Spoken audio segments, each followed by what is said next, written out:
के लोगों ने पंचायत की शादी से जुड़ा एक ऐसा फरमान सुनाया कि विवाद हो गया है। नए फरमान में निकाह पर कई तरह की पाबंदियां लगाई गईं और ये कह दिया गया कि अगर पंचायत का फैसला नहीं माना गया तो मौलाना निकाह ही नहीं पढ़वाएंगे। रिपोर्ट देखिए।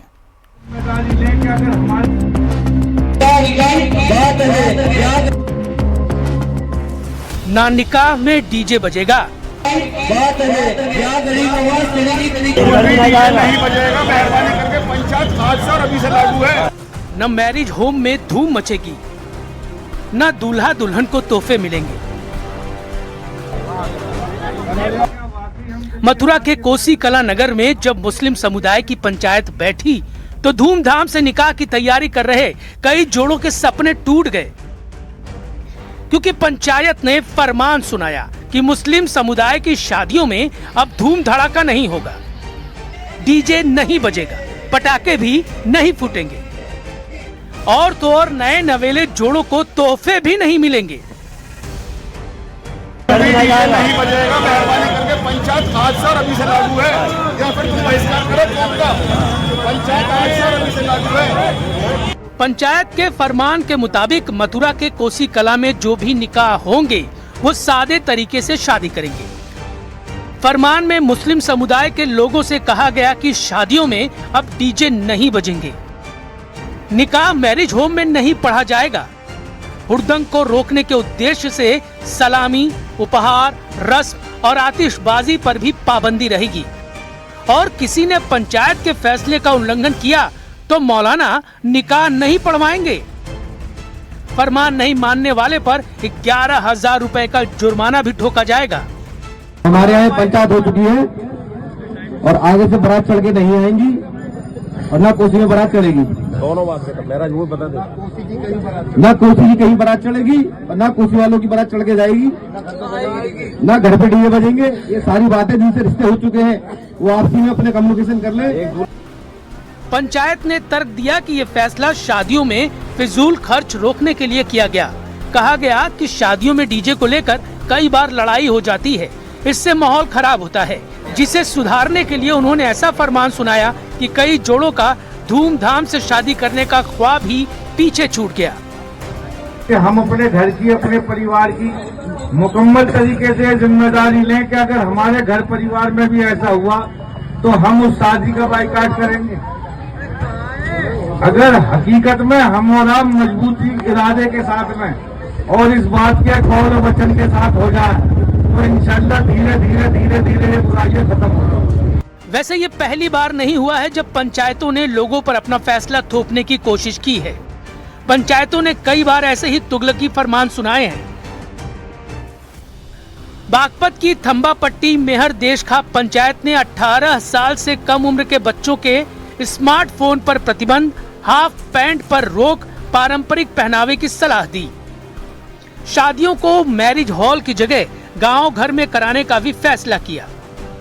इस हफ्ते जालोर में महिलाओं के लिए स्मार्टफोन बैन किया गया। पंचायत ने बहुओं और कुंवारी लड़कियों के लिए स्मार्टफोन के इस्तेमाल पर रोक लगाने का आदेश दिया था। हालांकि भारी विरोध और कानून के दखल के बाद इस फैसले पर पुनर्विचार की खबरें भी आईं। इससे पहले दिसंबर की शुरुआत में यूपी के मुजफ्फरनगर के सोरम गांव खाप ने लिव इन रिलेशनशिप का कड़ा विरोध किया था और इसे कानूनी रूप से बंद करने की मांग की है। खाप ने युवाओं से अनावश्यक रील बनाने की बजाय अपनी संस्कृति और धार्मिक परंपराओं को दिखाने वाले कंटेंट पर ध्यान देने को कहा। और अब मथुरा में निकाह पर भी कुछ ऐसी मनमानी की गई और फिजूल खर्ची रोकने के नाम पर लोगों पर अपना फैसला थोपने की कोशिश की गई।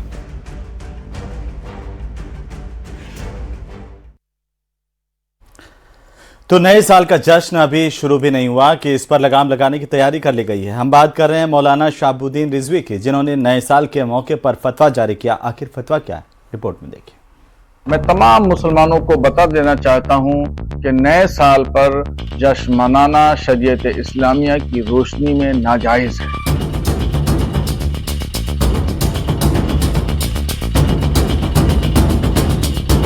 मौलाना शहाबुद्दीन रजवी बरेलवी ने नए साल के जश्न मनाने पर फतवा दिया है। मौलाना शहाबुद्दीन रजवी ने कहा कि नए साल का जश्न मनाना नाजायज है। मौलाना शहाबुद्दीन ने मुसलमानों को कहा कि वो अंग्रेजी नव वर्ष का जश्न ना मनाएं।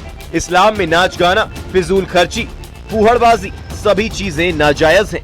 मुस्लिम लोगों को नए साल के जश्न से दूरी बनाए रखनी चाहिए, क्योंकि नया साल ईसाइयों का यादगार पल है, मुसलमानों का नहीं।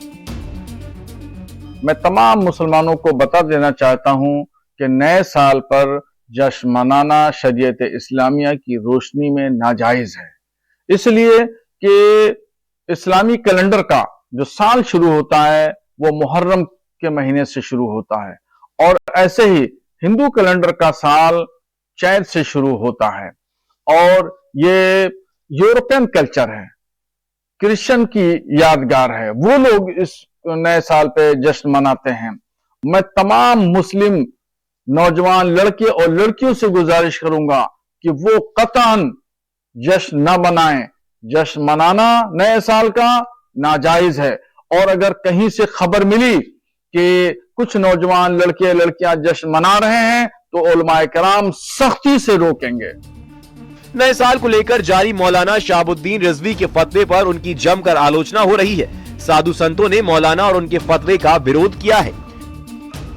इस तरह हम फतवा जारी करना हमें लगता है ठीक नहीं है। अगर हमारा तिथि के अनुसार मानना और राष्ट्रीय हो सकता है तो उनका वो अंतर्राष्ट्रीय है, पूरे विश्व में उस तरह से मनाए जाते हैं। हमें इतनी नफरत घृणा नहीं होनी चाहिए। हमें लगता है कि मजहबी सोच से थोड़ा ऊपर उठिए और हमें वो करिए, और लीगल तरीके से, संवैधानिक तरीके से आप उसको मांग करिए। आप फतवा जारी करने वाले हमें लगता है कि ठीक नहीं है। आपको सरकार से मांग करनी चाहिए, जैसे मैं मांग कर रहा हूँ। और एक बात और है कि मान लीजिए हिंदू तिथि के अनुसार अगर हो जाता है सरकार से, तो क्या आप उसको मानेंगे? आप तो उसमें भी फसाद करेंगे कि नहीं हम तो अब वो मानेंगे अपने इस्लाम के अनुसार, जो हिजरी के अनुसार। तो भाई मुहर्रम से मानेंगे, जबकि हमारा चैत से होता है। तो जब मुहर्रम से मानेंगे तो एक लेके और विवाद आप करोगे। तो इसलिए मुहर्रम से तो पूरे मुस्लिम 57 देश है वहाँ मनाई जाता है, तो आपको वहाँ जाना चाहिए। अगर कोई मुसलमान भाई नए साल जश्न मना रहे हैं तो मौलाना शहाबुद्दीन बरेली के जैसे लोग बुखला क्यों गए हैं? उनको पागलपन का दौरा क्यों आ गया है जो कह रहे हैं फतवा जारी कर देंगे? ऐसे मौलानों के कारण ही आज मुसलमान भाई भटक रहे हैं। आज समाज में नफरत फैलाते हैं, समाज को तोड़ते हैं। ऐसे मौलानों को पागलखाना में होना चाहिए, अपना सही अस्पताल में इलाज चाहिए कराना। भाई किसी की इच्छा है, कोई अंग्रेजी कैलेंडर के अनुसार मनाए नए साल का जश्न, चाहे कोई हिंदू कैलेंडर से मनाए जश्न, अपनी इच्छा है, अपनी मर्जी है। ये कौन होते हैं ठेकेदार जो तनी तनी बात को लेकर के फतवा जारी करते हैं? ऐसे मौलानों पर एक्शन होना चाहिए। कभी हिंदू त्योहारों पर बवाल, कभी मुस्लिम त्योहारों पर हंगामा, अब नए साल के जश्न पर फतवा। शायद ही कोई ऐसा मौका हो जब जश्न और उत्सव से ज्यादा धार्मिक विवाद की बात होती है। अब देखना होगा कि मुस्लिम समुदाय के लोग मौलाना शहाबुद्दीन रिजवी बरेलवी की बात को कितना मानते हैं और फतवे पर कितना अमल करते हैं। Bureau report, news 18। और चलिए अब आपको जन्नत की सैर करवाते हैं। सर्दी के मौसम में जन्नत पर कुदरत ने बर्फ से श्रृंगार किया। झरने गए जम और पहलगाम में लौटे टूरिस्ट की रौनक देखिए।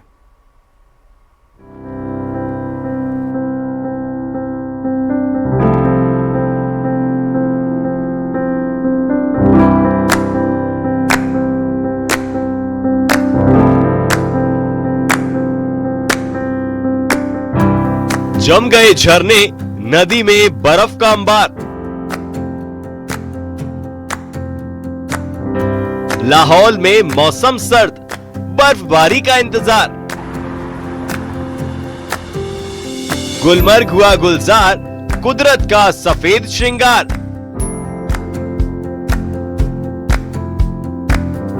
बर्फ की चादर, मौसम का बदला मिजाज।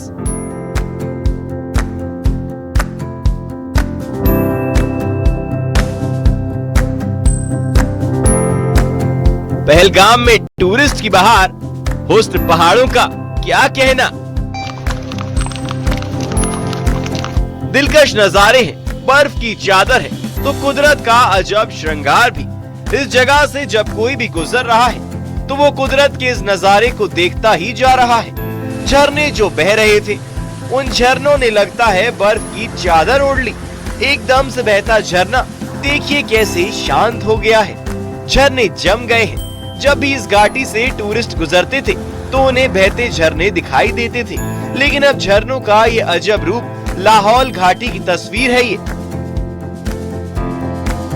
दिसंबर महीना खत्म होने को है। तापमान में गिरावट हो रही है। ठंड का असर गहराता जा रहा है। कड़ाके की ठंड और सर्दी की 3rd डिग्री तो अभी शुरू हुई है। घाटी में भले ही ठंड बढ़ रही हो, लेकिन मौसम की बेरुखी अब भी बनी हुई है। लंबे समय से चली आ रही खुश्की का दौर खत्म होने का नाम नहीं ले रहा है। यहाँ किसानों को बर्फबारी का इंतजार है। बर्फबारी से ही उनके चेहरे खिलेंगे। लाहौल घाटी के जमे हुए झरनों के बाद आपको गुलमर्ग ले जाते हैं, जिसे देखकर आप भी कहेंगे ऐसा समा ना होगा। जहाँ भी नजरें दौड़ाई बर्फ की चादर है। गुलमर्ग में भारी बर्फबारी हुई है। सैलानी जिसका लुत्फ उठा रहे हैं। बर्फ से ढकी सड़कें हैं, या यूं कहें बर्फ की सड़कें हैं। अब भला ये दिलकश नजारा देखकर कौन है जो जन्नत की सैर करने नहीं जाएगा। सड़क ही नहीं, पेड़ भी बर्फ से ढक गए हैं। कॉटेज पर भी स्नोफॉल ने अपना आसन जमा लिया है। कुदरत का खूबसूरत नजारा है ये। न्यू ईयर सेलिब्रेशन का टूरिस्ट का ये प्लान भी देखिए। विंटर में पहलगाम में फिर बढ़ने लगी है रौनक। टूरिस्ट बड़ी संख्या में आ रहे हैं। ठंड जितना जोर पकड़ रही है, मौसम जितना कूल हो रहा है, टूरिस्ट का जोश उतना ही हाई है। तो देख लीजिए इन दिलकश नजारों को, कुदरत की कलाकारी को, स्नोफॉल का खूबसूरत नजारा। दिल हो गया ना बाग बाग। Bureau report, news 18।